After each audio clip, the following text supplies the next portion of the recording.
am Silver Nest Homeschooling, mom of four, homeschooling for about 11 years now, and welcome to a little demonstration of how you can do practical hands-on math tips for teaching your kids, especially in those early first and second grade. I'm going to take this off because it's glaring pretty good. So when you're working with those first few years of math, you really want to be focusing on hands-on as much as possible. The kids can understand things from a practical, hands-on standpoint much easier than they can from an abstract manner. And so what I mean by that is if you put a worksheet in front of a child and you say 1 plus 1 equals what on the worksheet, kids may or may not be able to get all of that concept of number the same way they could if you had one item plus one item. How many items do I have here?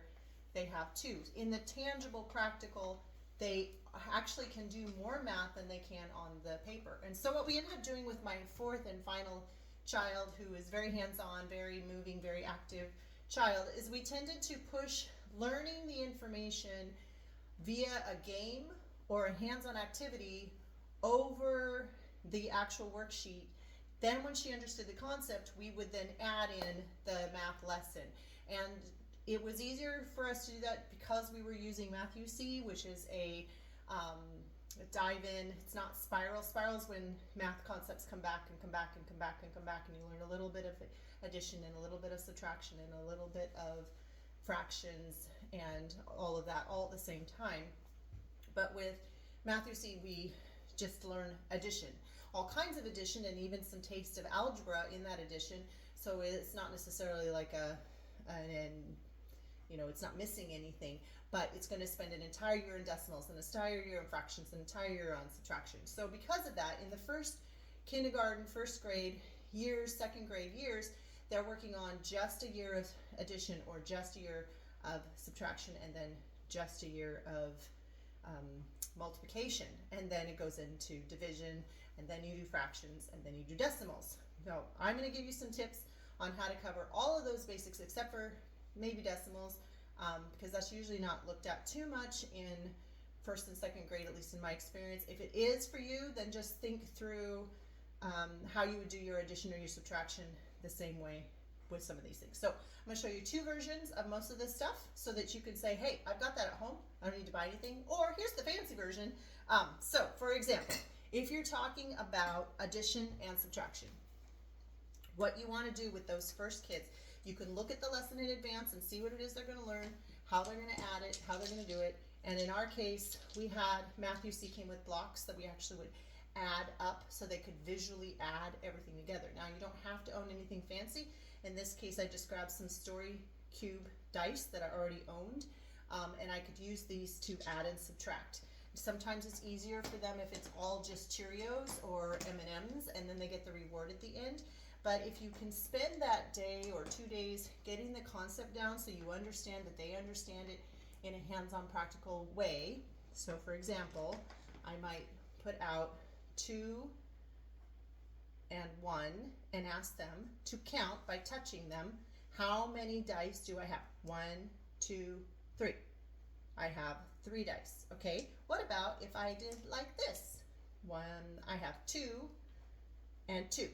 And so they say 1, 2, 3, 4. I have 4 and put them together, so now they know they have 4. That is where you're going to start. Just those very basic, same thing. Oh, I have 4, but I need to give you one of them. Would you like to take one? Oh yeah, I'll take this one. Oh, okay. How many do I have left? Oh, 1, 2, 3. Okay. So this is it. This is really it. You're going to be playing games like this. You can do Moby has a math game. There's I'll put a whole list, if I can, in the description of the different math games that we used. There's a ton coming out all the time for that age, preschool. But, your basics like Candyland, anything where they're just counting 1, 2, 3, 4, 5. Okay? But what about number recognition in that format where you're like, okay, great, my kid can do 2 plus 2 is 4, or even 8 plus 8 is 16. Cheerios are easier for that. But what about when I'm talking about the fact that they don't recognize the numbers, and here we are trying to do this math, and while they can do it in the tangible, they're having trouble with the abstract. Well, in that respect, I would still get out games and dice, but in this case, I would use 2 dice. And I would begin to start having them say, oh, recognizing groups, okay? Because that's the next step. You want to recognize groups. So you have 1, 4, 5, and just have them with those Candyland type thing. And then you can try for your playing. Again, you're trying to get out of that stress, brain stopped working, didn't want to do the math type concept, and make it fun so it tastes good, so it's interesting again. Uno is great for that because you're actually recognizing numbers, right? That's all you're doing. You're going, oh, I need a 1. And even if they're having trouble with the idea of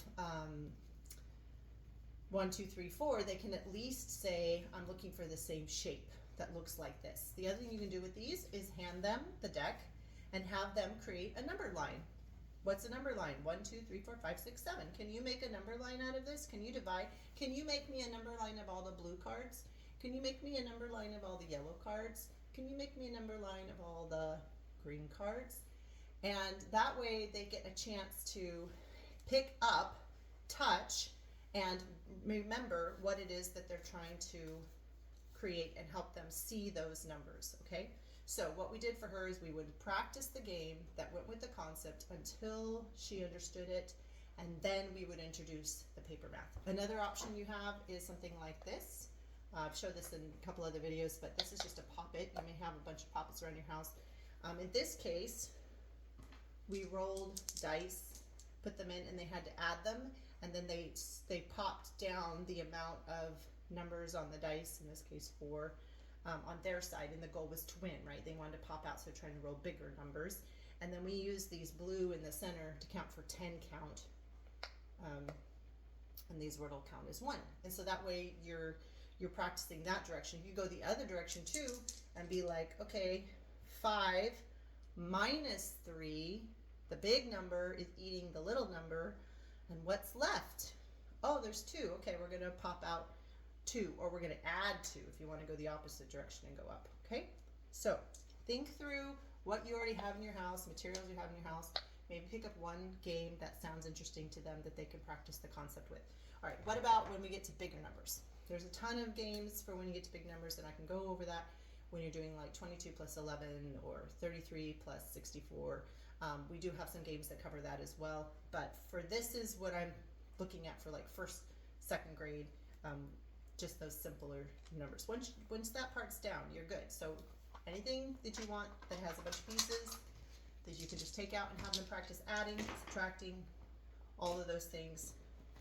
Any kind of numbers, you can make your own. If you don't know, find a thrift store, whatever. You can make your own little cards, right, with the numbers. Fractions. All right, so sometimes in those early years, they do introduce them to fractions. That's not bad. Baking is great for that. And so you have 2 options, kind of the way to do physical, visual, hands-on fractions without buying anything, and that would be just your tools in your kitchen, right? We've got these wonderful, beautiful stainless steel, had them forever. I only have a couple of them left, unfortunately. Measuring cups, 1/2, 1/3. They're visually seeing which is bigger. Oh, the 1/2 is bigger. Which is smaller? Okay, the recipe calls for 2/3 cup of flour and 1/2 cup of milk. How are we going to do that? Well, 1/3 plus 2/3. So they're going to actually help you bake something, and they're going to say the things out loud with you, right? So that reinforcement is happening. Or if you want something a little more tangible, fun, exciting, you can actually pick up fraction formula. This game is great for learning the idea of fractions and how they work together. So you draw a card, right? You got 1/10 or 1/3, and it's push your luck game. So let's say I pulled a 1/10, and they make it really easy for kids who can't. There's a new concept. All the colors match, right? So the 1/10 is the same color in blue, and you put that. Whoop! You drop that on the floor. Pick up another one. All right, you got your 1/10. You drop it in your beaker, and then you're gonna pick another card. Oh, I got another 1/10. Okay, so I get to put another 1/10 in my beaker. Now I'm trying not to go over this line, so I'm like, I'm pretty sure I can pick something else and not go over that line. Oh, now I've got a 1/8. So I'm gonna be looking for the burgundy, and it'll say it right on there, 1/8, and add that in.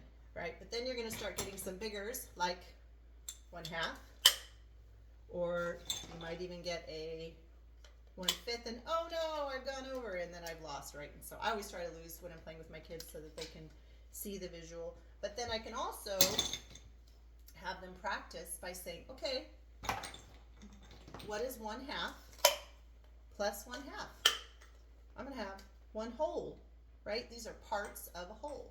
So anything you can do to help them see visually what it is that they're trying to accomplish in the math, then that can help the kids that are maybe struggling. And then once they get that down, right, then the paper, she would whip through those lessons so quickly that then we would have a few days that we had planned on that we ended up putting back into board games that then ended up translating back into her understanding the next concept and being able to just move like that. So I hope that helps. The other thing that we did because I started homeschooling in 1st grade with my oldest, and then we had the others do kindergarten and then 1st grade. We usually try to keep our math lessons 1st grade, kindergarten in about 10 minutes, maybe 15, unless we're playing a game and we're having a really good time. Keep it really, really short. And if you can play a 5-minute game and then 10 minutes of actual worksheet, that can be good. Some kids, they need that reward at the end. Some of them need it to kickstart their brains at the beginning. You know your child. When we got to 2nd grade, we still kept it pretty simple. I wouldn't do math for more than 15 minutes. And if that means that the curriculum they're using takes longer than that, or you want them to give their best focus for that amount of time, especially boys, and like my very active girl, they need time to run around and jump and do the things.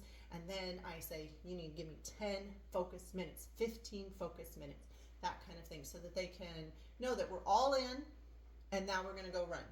And then we're all in, and now we're going to go jump. So the other thing you can do is you can make a number line on the ground and have them jump 1, 2, 3, 4, 5, or you can have them skip count, is what 5, 10, 15, 20, 25, 30. You could do that with numbers on the ground too, where they have to jump over from the 1 to the 5. That'd be a lot of work, but it'd be super fun. You could use chalk outside, right? You could just draw a big chalk number line, and then they could go jump around. Or if you had a board game that already had the numbers on it, you could play like that. Even if you had Chutes and Ladders, has a really number line that goes kind of weird and crazy like this. I don't like it as much as the straight across, but you could do 5, 10, 15, 20. Monopoly was actually how I play, because every side has 10, right? So you go 10, 20, 30, 40. Other games that are really good for money, because money does come up, which is where the decimals usually come in the younger grades.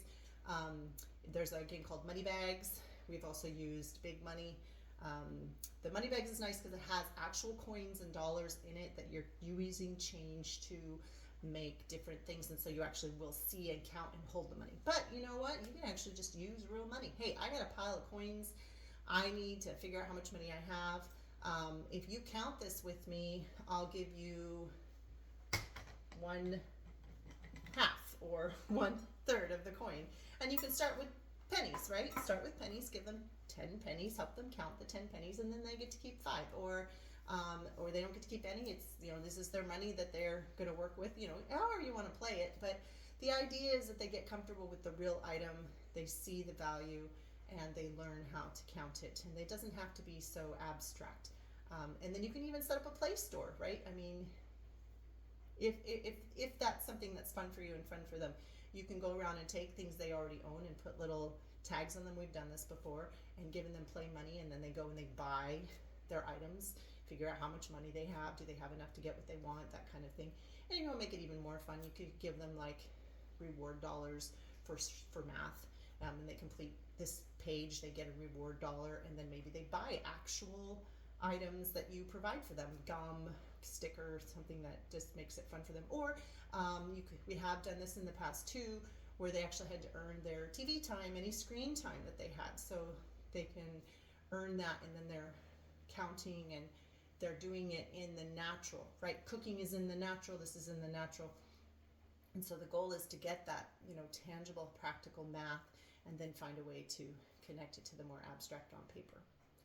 I hope that helps. I do have a couple game schooling videos on other math games that we play that you can go back and see. I'll try to post that. And then I think that's everything for today. You're doing a great job. there's going to be days where it doesn't matter what game you pull out, what amount of encouragement, what amount of reward you give, they just might not be that day. And that's okay.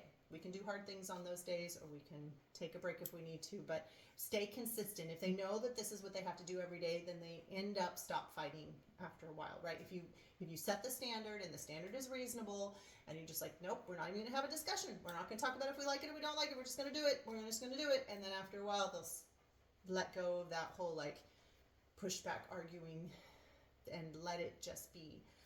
One of my kids now is really struggling with one of her math classes on occasion. She has these panic moments.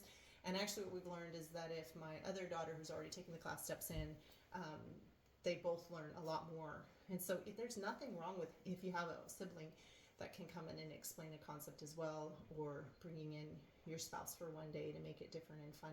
But that consistency is still really, really, really powerful. You will have math kids, you will have anti-math kids, that's part of it too. But if we can make it as sweet and as fun as possible, using those concepts of like, get to eat all the Cheerios or the M&Ms when you're done, then that can really, really help. So hope that you have a great day. Hope that this is useful, and we'll talk to you soon. Thanks, bye.